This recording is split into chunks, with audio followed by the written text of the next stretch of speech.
Sikat na TV personality na disgrasya na hindi alam ng karamihan. Alamin kung bakit nangyari ang bagay na ito kaya tumutok lang dito sa Get in Touch.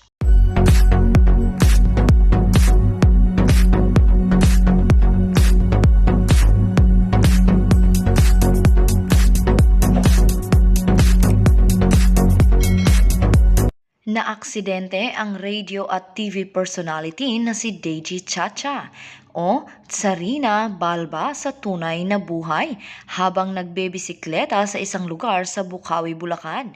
Ito ang kauna-unahang aksidenteng kinasangkutan ng partner sa radyo ni Ted Filon bilang isang biker mula nang mag-start siya magbisikleta para na rin sa kanyang kalusugan. Nitong mga nakaraang linggo, regular na nagbabahagi ang sikat na DJ ng mga cycling adventures nila ng kanyang non-showbiz husband na si Michael Guevara.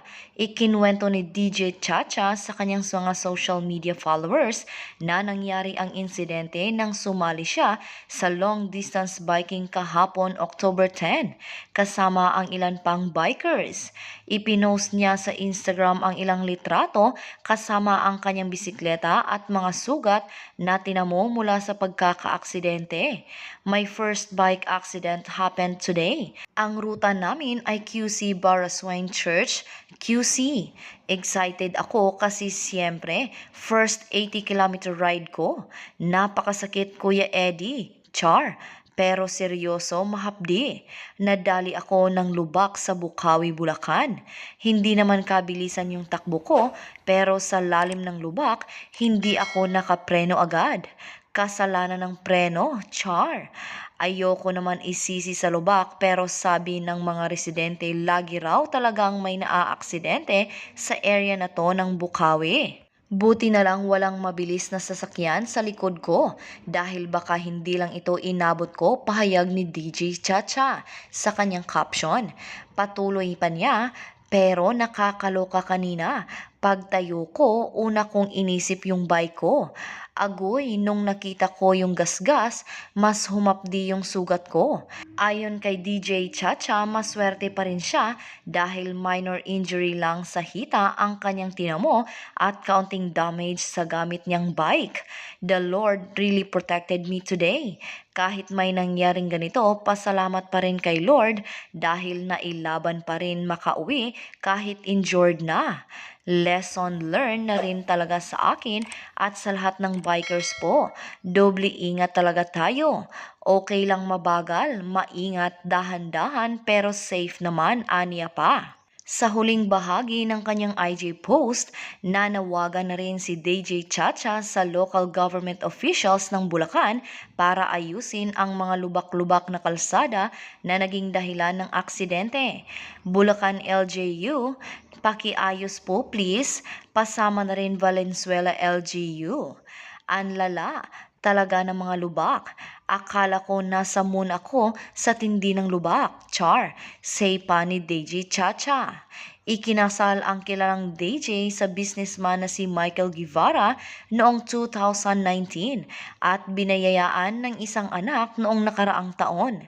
Si Baby Savannah Alejandra, ang panganay ni DJ Chacha, ay si Sab na anak niya sa dating partner. Samantala, inamin ni Idol Rafi na ito rin ang tanong sa kanya ng mga kaibigan at mga kamag-anak nang magdesisyon siyang tumakbo sa 2022 elections. Tanong sa akin, maayos ang sitwasyon bilang isang broadcaster. Top-rated ang show mo. Number 1 ka sa YouTube, kumikita ka ng maayos. Bakit ka papasok sa politika? Sakit sa ulo lang yan.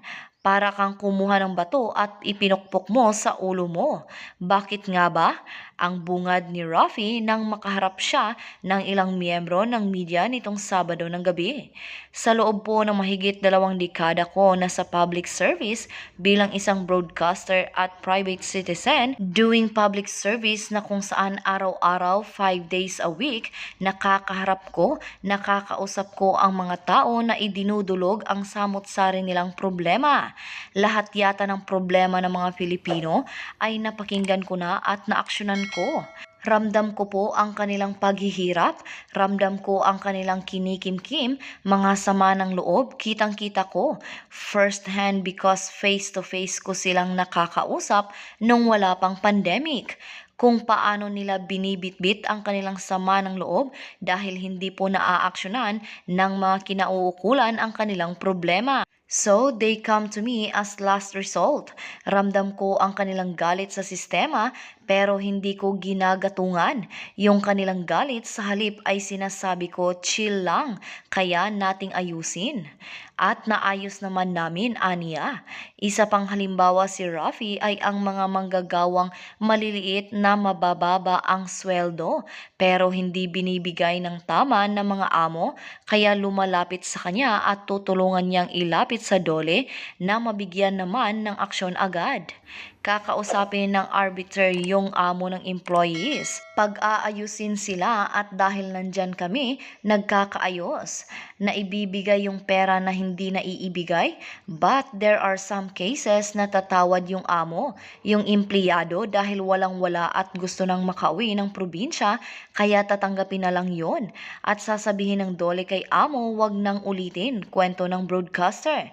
Pero ang ikinagugulat nito pagkalipas ng ilang araw ay ibang set ng mga empleyado naman ang darating at inirereklamo rin ang parehong amo at ilang beses nangyari na iisang amo ang inirereklamo. Sa tanong kung bakit siya kumandidatong independent, ayokong magkaroon ng utang na loob sa anong partido dahil gusto ko pag ako nanungkulan, nakafocus ako sa pagsisilbi sa taong bayan. Ang loyalty ko ay ang taong bayan at hindi sa kani-kaninong partido.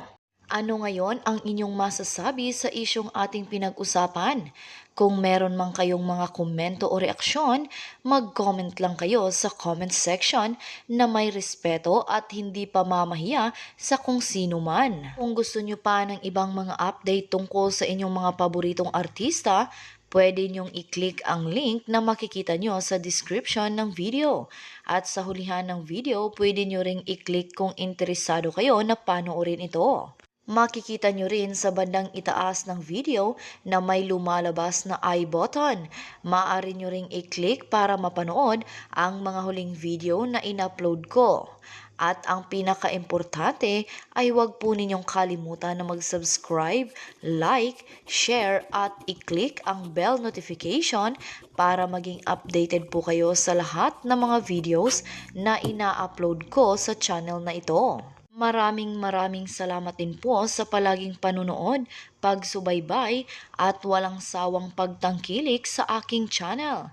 God bless you po. At sa mga hindi pa nakasubscribe, i-click nyo ang subscribe button para hindi kayo mahuli sa mga balita tungkol sa inyong mga paboritong inaabangan. Hanggang sa susunod kong upload.